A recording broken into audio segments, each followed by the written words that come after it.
love talking about this movie.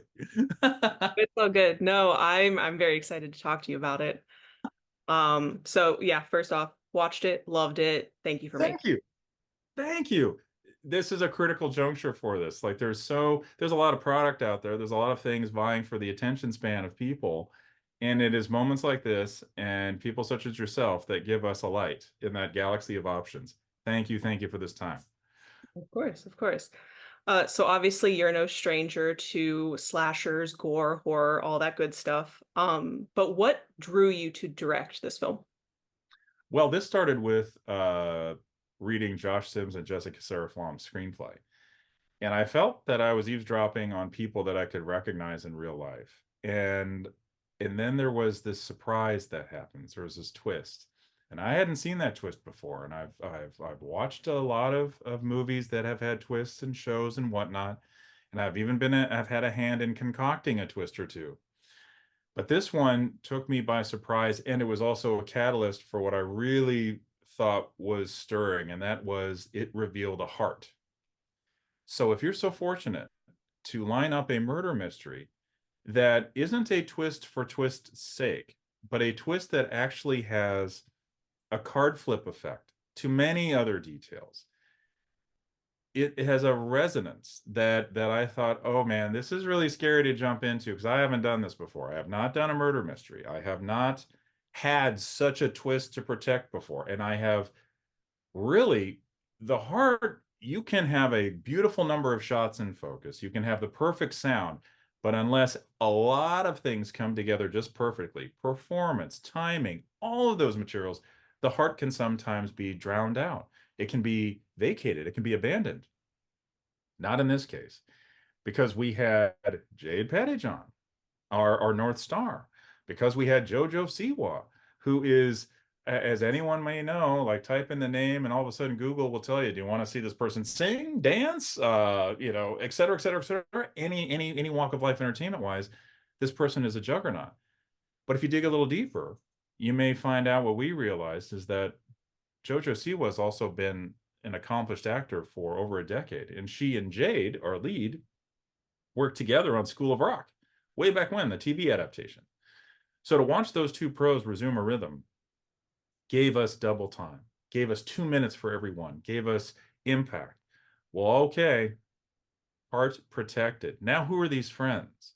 And then all of a sudden, the great Julian Haig, and I say the great Julian Haig not only because he's a great actor, but because he's a great person and he has a great grand instinct. He gathered all of the actors who play the friend group, our suspects, our friends, our frenemies, our suspects, our what are they capable? Oh, they got a dark secret. That group. And he gathered them all together prior to our shooting. That's Cardi Wong, Justin Derrickson. That is Jennifer Enns, who plays Mona. That is Jack Dope Smith, who plays Guy. And Ali Fumiko Whitney, who plays Liv, as in Live, Laugh, Love, or Live, Laugh, Love, and Die. Gather them together. So by the time the stateside participants, for we shot this in Vancouver, so Jade, myself, Michaela Russell came from America to shoot in Vancouver, Canada. They already had their roles figured out. So it was kind of cool that Jade would be playing this outsider to that group, and it was also an organic thing, but she's such a pro, it all worked. And now this was a group of strangers that left that set old friends. So to watch their alchemy happen, something else was an absolute gift. And it was a gift of many, many circumstances and I want to say luck. Kirk Shaw and Stephanie Rennie, we shot the movie in order. And that's usually something you can't afford to do. And in our case, we had the choice a bit and we kind of had to do some things in order, but we took advantage of that critical maneuver. Why? Because now we could evolve. If one day we found a joke that worked, if one day we developed a twist, we wanted these characters to feel like when you saw this movie, it was happening today. It was not something we kind of planned to land the day of its reading. But no, we were thinking of the future. And that gets us into the way it sounds too. These are by the minute, by the second, look at me now characters, always projecting themselves into that black window to nowhere, their phones. And so, with that in mind, Michaela Russell, who gives a wonderful performance in the movie, also served as a producer behind the scenes and produced, co-wrote or wrote 33 original songs. So every song in here is not a song repurposed from another movie. It's not a song found from another canon. It's something that defines this one. So you will have the experience these kids have where they're looking for that next thing, that next rush, that next hit. And I was thrilled to be a part of that because then it opened the door to changing tones. A character could be funny, a moment could be funny. And in the case of Jennifer Enns, who plays Mona, here was somebody that signed up to play ice, to play the by all intents a mean person. Ah, but this is a murder mystery. And the script by Josh and Jessica meant because it's a murder mystery, you can't just be one version of a person. You have to have different facets, for we might need to know why to suspect you, why to root for you, maybe the cause of why we should see comeuppance, root for comeuppance or not, or just be genuinely surprised that there's more to this person, and that means there's more to this movie. So with Jennifer, we found out this was a person adept at drama, adept at comedy, adept also at the thriller mechanics. And the one thing Jennifer had never done before was a horror movie, and we benefited vastly from that from across the board. Nobody had really done a straight down the line horror movie where emotions tend to be big or kind of level. Like I've been part of the when are they going to do it movies where we know who the killer is, but this was a genuine whodunit. And so to watch these gifted performers come in and knock it out of the park and juggle tone so nimbly, all of a sudden I thought we were adapting and respecting that screenplay that grabbed me not only by the mind but the heart. And there you go. And please, like I am pitching my heart out as well for anybody who is kind enough to join us in the theater when we come out August 2nd or on demand.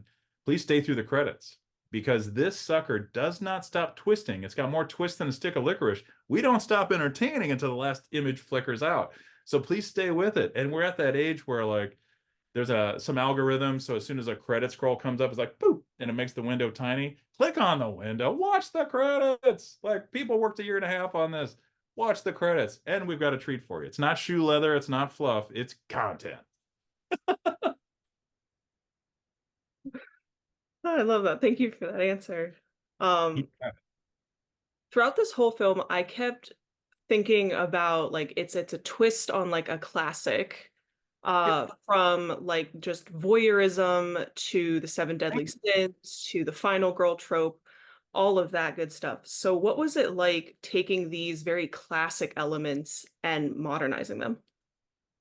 That was what was so exciting was I thought, way back when Patrick and I worked on a series of movies at a studio where one of the mandates was every day you'd have to shoot a shot for the trailer. So every day in directing it, you'd be composing something that would be part of a sale of it.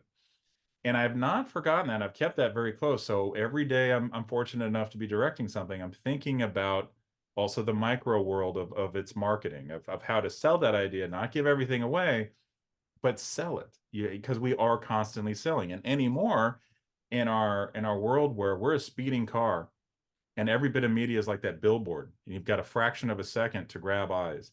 So this had to follow suit.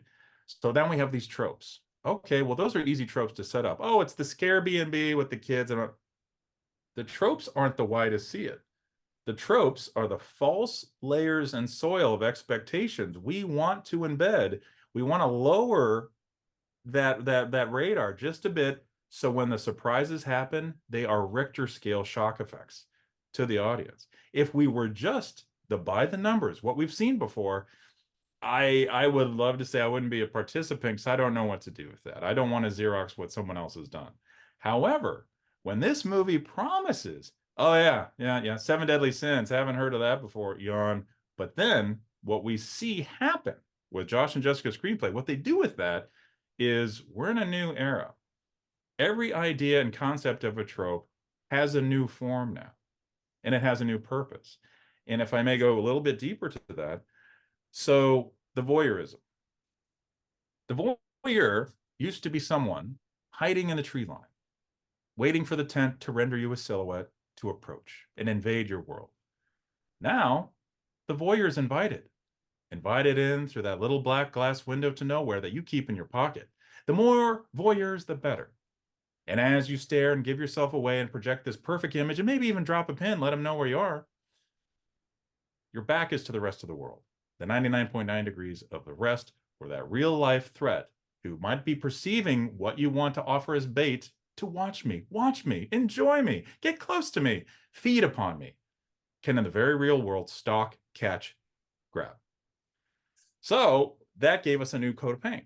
Now, what if someone on the other side of that was going old school? Old school. And by old school, I mean biblical. I saw a rendering of the seven deadly sins in stained glass. And in the stained glass interpretation, every sin was given a color. So to cite out Jennifer Aniston, who plays Mona, Pride was given purple in this interpretation. So whenever you see Jennifer, she's always adorned with something purple. And the shot glass that has the seven deadly sin on it is hers. Pride is purple. Her whole character thinks like, what is wrong with pride? Pride's that one that kind of can cut the line where, well, you want to have pride, you want to have pride in your appearance, but there's an over the line that happens. Too much pride is, I'll take any sponsor, I don't care, just be, feed. Now, when that character enters the horror movie section and all the rules are dispelled, this person who's riding a line of like, a judgment, an arbiter of the modern day sins that people are almost courting, being celebrated for, getting sponsors for. When that character enters a room of solid, stark purple light, you know, something's waiting in there. Something of a reckoning. Something old school in a modern era. That was exciting to me.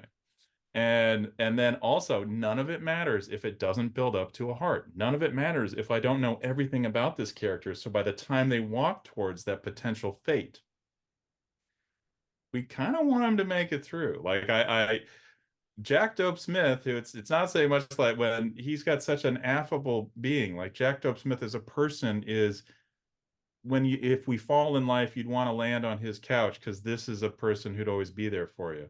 And he translates that to his character of Guy.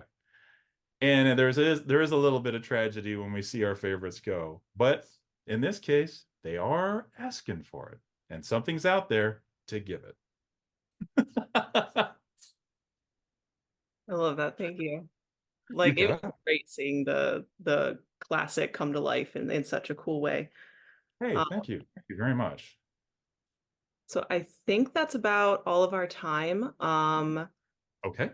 Fortunately, I'd love to continue talking with you about this, but Likewise. I know any and at any time. Like, yeah, I would say like this August 2nd, should we be so fortunate to have your attention span in that wild deluge of options, we're fortunate in that we get to turn the silver screen red with hashtag AmFed. All my friends are dead. Please join us. We'll shock you. We'll scare you. You can on demand us. We will demand you watch till the end. Thank you.